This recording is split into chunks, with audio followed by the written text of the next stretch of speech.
ഇത് ഇസ്ലാമിക ഭീകരവാദ ആക്രമണമാണ്. ഇന്ത്യക്ക് നേരെ, ഇന്ത്യ പിടിക്കാനായിട്ട്, ഇസ്ലാമിക സ്റ്റേറ്റ് സ്ഥാപിക്കാനായിട്ട് ഇവർ ചെയ്തിരിക്കുന്നത്. ആ ഭീകരവാദത്തെ നമ്മൾ ഒറ്റപ്പെടുത്തേണ്ടതായിട്ടുണ്ട്.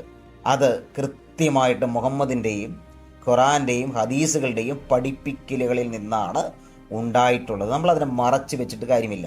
ഇനി ചെയ്യേണ്ട ഒരു കാര്യം, മുസ്ലിം സുഹൃത്തുക്കളെല്ലാം, പണ്ഡിതന്മാരെല്ലാം ഒരുമിച്ച് കൂടി ഖുറാനിൽ പറഞ്ഞിരിക്കുന്ന ഇത്തരം ആയത്തുകൾ റദ്ദാക്കണം, ഇത്തരം ഹദീസുകൾ റദ്ദാക്കണം.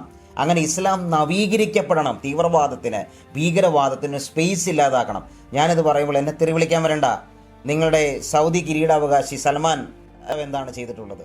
കിരീടാവകാശി മുഹമ്മദ് ബിൻ സൽമാൻ 99% ഹദീസും തള്ളിക്കളയാനാണ് പുള്ളി പറഞ്ഞിരിക്കുന്നത്. അതൊരു നവീകരണത്തിൻ്റെ ശ്രമമല്ലേ? സൗദിയിൽ വലിയ വ്യത്യാസങ്ങൾ വരികയും ചെയ്യുന്നു.